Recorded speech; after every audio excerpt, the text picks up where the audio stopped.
अस्सलाम वालेकुम दोस्तों। आज का टॉपिक एक ऐसी टेक्नोलॉजी पे है जो हर मॉडर्न ऐप की बैकबोन है, रेस्टफुल एपीआईज। अगर आप डेवलपर हैं या बैक एंड डेवलपमेंट को एक्सप्लोर करना चाहते हैं तो ये वीडियो आपके लिए है। डोंट वरी, ये एक बोरिंग लेक्चर नहीं होगा।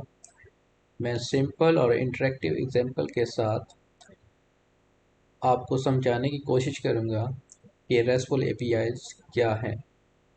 तो चलें स्टार्ट करते हैं। सबसे पहले मैं आपसे एक क्वेश्चन पूछता हूँ। आपने कभी सोचा है कि आपकी सबसे फेवरेट ऐप जैसा कि मे बी इंस्टाग्राम और स्पॉटिफाई बैकएंड के सर्वर के साथ कैसे इंटरेक्ट करती हैं? ये एक मैजिक है रेस्टफुल एपीआईज का। तो चलें इसको डिकोड करते हैं। रेस्ट का मतलब है representational state transfer. Fancy sound करता है, राइट? पर इसका कॉन्सेप्ट काफ़ी सिंपल है। चलें इसे एक एग्जाम्पल से समझने की कोशिश करते हैं। सोचें आप एक रेस्टोरेंट में हैं। आप कस्टमर हैं जो ऑर्डर करते हैं। वेटर वो इंसान है जो आपका मैसेज, जो आपका ऑर्डर किचन तक लेके जाता है। और किचन एक सर्वर है जो आपका ऑर्डर प्रिपेयर करता है। सिमिलरली रेस्ट एपीआईज में क्लाइंट आपकी ऐप होती है जो रिक्वेस्ट सेंड करती है। एपीआईज एक वेटर की तरह काम करती हैं और बैकएंड सर्वर रिस्पॉन्ड देता है। यानी क्लाइंट और सर्वर का कनेक्शन रेस्ट के थ्रू स्मूथली और एफिशिएंटली होता है। HTTP methods. चलें अब हम HTTP मेथड्स को डिस्कस करते हैं। अब हम बात करते हैं HTTP मेथड्स की, जो हर रेस्टफुल एपीआईज की कोर होते हैं। ये मेथड डिफाइन करते हैं कि आप डेटा के साथ क्या एक्शन परफॉर्म करना चाहते हैं। तो सबसे पहले हमारे पास जो मेथड है वो है गेट का। डेटा को रिट्रीव करने के लिए हम इसे यूज़ करते हैं। फॉर एग्जांपल, जैसे आप लाइब्रेरी में कोई किताब देख रहे हो। उसके बाद हमारे पास पोस्ट टाइप के मेथड आते हैं। ये हम तब यूज़ करते हैं जब हमने कोई नया रिकॉर्ड डेटा हमने इंटर करना हो। इमेजिन करें आप डायरी में कुछ एक नई एंट्री लिख रहे हैं। देन हमारे पास नेक्स्ट पुट टाइप की रिक्वेस्ट आती हैं। डेटा अपडेट करने के लिए ये यूज़ होती हैं। फॉर एग्जांपल, आप डायरी में किसी पुरानी एंट्री के अगेंस्ट कुछ और डिटेल ऐड कर रहे हैं। देन हमारे पास लास्ट वन है डिलीट, जो बेसिकली किसी डेटा को डिलीट करने के लिए यूज़ की जाती है। फॉर एग्जांपल, आप डायरी में से कुछ चीज़ को डिलीट करना चाह रहे हैं तो आप वहाँ पे डिलीट की रिक्वेस्ट को यूज़ करेंगे। चलिए हम एक छोटी सी एग्जांपल से देख लेते हैं। अगर आप एक यूज़र की प्रोफाइल को देखना चाह रहे हैं तो आप गेट टाइप की रिक्वेस्ट सर्वर को सेंड करेंगे और रिस्पॉन्स में सर्वर आपको यूज़र की प्रोफाइल रिटर्न कर देगा। और अगर आप किसी यूज़र को डिलीट करना चाह रहे हैं तो आप डिलीट टाइप की रिक्वेस्ट यूज़र सर्वर को सेंड करेंगे और सर्वर उस यूज़र की इंफॉर्मेशन को डिलीट कर देगा। Simple, right? चलें अब हम HTTP स्टेटस कोड्स को देखते हैं। HTTP स्टेटस कोड्स, जब आप API रिक्वेस्ट भेजते हैं सर्वर को तो सर्वर आपको एक रिस्पॉन्स देता है in the form of status code. ये स्टेटस कोड बताते हैं कि क्या हुआ। हमारे पास कुछ कॉमन स्टेटस कोड्स हैं जिनको हम देख लेते हैं। अगर सर्वर आपको 200 का स्टेटस कोड रिटर्न करता है, इसका मतलब है ओके, मीन के सब कुछ परफेक्टली चल रहा है। अगर आपको सर्वर रिस्पॉन्ड बैक करता है 201 के साथ, इसका मतलब है क्रिएटेड। नया रिकॉर्ड जो आप क्रिएट करना चाह रहे थे वो सक्सेसफुली क्रिएट हो चुका है।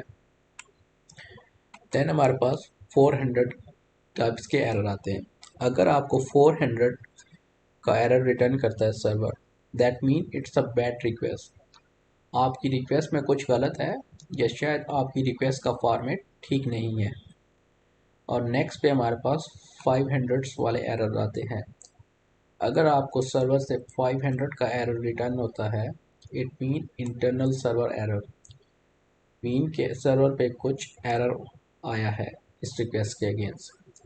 ये स्टेटस कोड एक ट्रैफिक सिग्नल्स की तरह हैं वेब के लिए, जो कम्युनिकेशन को स्मूथ बनाते हैं।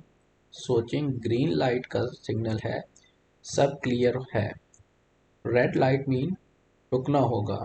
Simple analogies. ओके, चलें अब बात करते हैं HTTP हेडर्स की। HTTP हेडर, सोचें आप एक रेस्टोरेंट में ऑर्डर करते हैं और वेटर से कहते हैं भाई एक्स्ट्रा स्पाइसी बनाना। हेडर का काम भी कुछ ऐसा ही होता है। दे प्रोवाइड एक्स्ट्रा इंफॉर्मेशन जो रिक्वेस्ट और रिस्पॉन्स के लिए ज़रूरी होती है। फॉर एग्जांपल, कंटेंट टाइप बताता है कि डेटा किस फॉर्मेट में जाएगा या आएगा, लाइक जेसन या XML की फॉर्मेट में।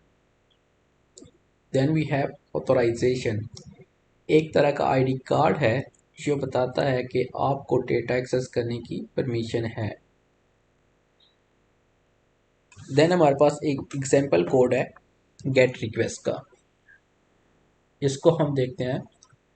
लाइक हम सर्वर से कहना चाह रहे हैं कि मुझे जेसन टाइप का डेटा रिटर्न करो और ये रहा मेरा ऑथराइजेशन टोकन। तो सर्वर हमें रिस्पॉन्ड बैक करेगा यूज़र का डेटा इन अ जेसन फॉर्मेट। चलें अब बात करते हैं रेस्टफुल आर्किटेक्चर्स की। रेस्टफुल आर्किटेक्चर कुछ प्रिंसिपल्स को फॉलो करते हैं जो इंश्योर करते हैं कि आपकी API क्लीन और स्केलेबल बने। तो हमारे पास कुछ रेस्टफुल प्रिंसिपल्स हैं जिनको अभी हम डिस्कस करेंगे। तो सबसे पहले है हमारे पास स्टेटलेसनेस। हर रिक्वेस्ट इंडिपेंडेंट होती है। जैसे आप एक पिज़्ज़ा का ऑर्डर प्लेस करते हैं तो हर ऑर्डर एक नया ऑर्डर होता है, उसका पुराने ऑर्डर से कोई लिंक नहीं होता। देन हमारे पास है client server separation. Front end और बैक एंड अलग अलग होते हैं ताकि दोनों अपना काम इंडिपेंडेंटली कर सकें। देन हमारे पास है यूनिफॉर्म इंटरफेस। एक कंसिस्टेंट पैटर्न फॉलो होता है, जैसा कि हमने देखा था लास्ट स्लाइड में कि यूज़र की इंफॉर्मेशन को गेट करने के लिए हम गेट टाइप की रिक्वेस्ट सेंड करते हैं और रिक्वेस्ट URL में हम यूज़र की ID भी पास कर रहे होते हैं। और नेक्स्ट वन है कैशेबिलिटी। रिस्पॉन्सेज को कैश किया जा सकता है क्लाइंट साइड पे ताकि परफॉर्मेंस फास्ट हो जाए। इन प्रिंसिपल्स को फॉलो करते हुए आपकी API सुपर एफिशिएंट बन जाती है। चलें अब हम RESTful APIs को एक रियल वर्ल्ड एग्जांपल से समझने की कोशिश करते हैं। फॉर एग्जांपल, आप एक प्रोडक्ट की इंफॉर्मेशन को रिट्रीव करना चाह रहे हैं तो आप एक गेट टाइप की रिक्वेस्ट सेंड करेंगे सर्वर को, जिसमें आप प्रोडक्ट की ID भी सेंड कर रहे हैं और सर्वर आपको उस प्रोडक्ट की इंफॉर्मेशन फेच करके रिटर्न कर देगा। अगर आप एक नई प्रोडक्ट क्रिएट करना चाह रहे हैं तो आप एक पोस्ट टाइप की रिक्वेस्ट सेंड करेंगे। तो आपकी रिक्वेस्ट की टाइप पोस्ट होगी, URL में आप /products को ऐड करेंगे और रिक्वेस्ट बॉडी में आप प्रोडक्ट की डिटेल सेंड करेंगे, जैसा कि हम यहाँ पे नेम और प्राइस सेंड कर रहे हैं। और सर्वर इस इंफॉर्मेशन को यूज़ करते हुए एक नई प्रोडक्ट क्रिएट करेगा और आपको रिस्पॉन्स में सक्सेसफुल मैसेज या फिर नई प्रोडक्ट क्रिएट हुई है उससे रिटर्न कर देगा। अगर आप किसी प्रोडक्ट्स को अपडेट करना चाह रहे हैं तो आप एक पुट टाइप की रिक्वेस्ट सेंड करेंगे सर्वर को, जिसमें आप URL में प्रोडक्ट की ID सेंड करेंगे और रिक्वेस्ट बॉडी में वो इंफॉर्मेशन सेंड करेंगे जिसे आप अपडेट करना चाह रहे हैं, लाइक प्राइस को। फॉर एग्जांपल आप प्राइस को अपडेट करना चाह रहे हैं तो प्राइस सेंड करेंगे, तो सर्वर इस प्रोडक्ट की प्राइस को अपडेट करेगा और आपको रिटर्न में अपडेटेड प्रोडक्ट का डेटा सेंड करेगा या फिर सक्सेसफुल मेथड मैसेज सेंड कर सकता है। नेक्स्ट है हमारे पास डिलीट। अगर आप किसी प्रोडक्ट को डिलीट करना चाह रहे हैं तो आप डिलीट टाइप की रिक्वेस्ट सेंड करेंगे सर्वर को विद द प्रोडक्ट आईडी, और प्रोडक्ट सर्वर उस प्रोडक्ट को फाइंड करके उससे डेटाबेस में से या जो भी आप यूज़ कर रहे हैं इन मेमोरी के डेटाबेस और कोई भी डेटाबेस, तो वहाँ से वो डिलीट कर देगा। चलें अब हम देख लेते हैं रेस्टफुल एपीआईज की कुछ बेस्ट प्रैक्टिसेस। जब भी आप रेस्टफुल एपीआईज बनाएं तो कंसिस्टेंट और मीनिंगफुल यूआरएल का इस्तेमाल करें और यूज़ प्रॉपर मेथड। अगर आप इंफॉर्मेशन गेट करना चाह रहे हैं तो गेट मेथड को यूज़ करें। अगर आप कोई रिकॉर्ड क्रिएट कर रहे हैं तो आप पोस्ट टाइप का मेथड यूज़ करें। तो इस तरह से आप प्रॉपर मेथड यूज़ करें। और आप जो सर्वर से एरर मैसेज सेंड कर रहे हैं उसके लिए भी आप प्रॉपर स्टेटस कोड्स का यूज़ करें, ताकि जब भी कोई इंटीग्रेट कर रहा हो उन एपीआईज को तो वो इजीली उन स्टेटस कोड को देख के क्लाइंट साइड पे उनको हैंडल कर सके। सिक्योरिटी के लिए आप JWT टोकन यूज़ कर सकते हैं और डॉक्यूमेंटेशन के लिए आप स्वैगर या ओपन एआई की एपीआईज को यूज़ करके आप अपनी जो एपीआईज हैं उनकी डॉक्यूमेंटेशन कर सकते हैं। चलें अब रैप अप करते हैं। तो रेस्टफुल एपीआईज बेसिकली कोर है HTTP मेथड्स, स्टेटस कोड्स और हेडर्स। इन कॉन्सेप्ट को समझने से आपको एक एफिशिएंट और रिलायबल एपीआईज बनाने में मदद मिलेगी। अगर आप किसी छोटी ऐप पे काम कर रहे हैं या किसी इंटरप्राइज एप्लीकेशन पे काम कर रहे हैं तो बोथ एप्लीकेशन एक रेस्टफुल एपीआईज को यूज़ कर रही होंगी और आप इन जो टेक्नोलॉजीज़ को यूज़ करते हुए अपनी ऐप को more efficient, easy to use बना सकते हैं। लास्ट में आपके लिए एक छोटा सा टास्क है, सोचें और कमेंट में बताएं आपकी फेवरेट ऐप कौन सी है और वो कौन से HTTP मेथड को यूज़ कर सकती है। एग्जाम्पल गेस करें और डिस्कस करें। और अगर आपको ये वीडियो पसंद आई हो तो लाइक करें, शेयर करें और सब्सक्राइब करना मत भूलें।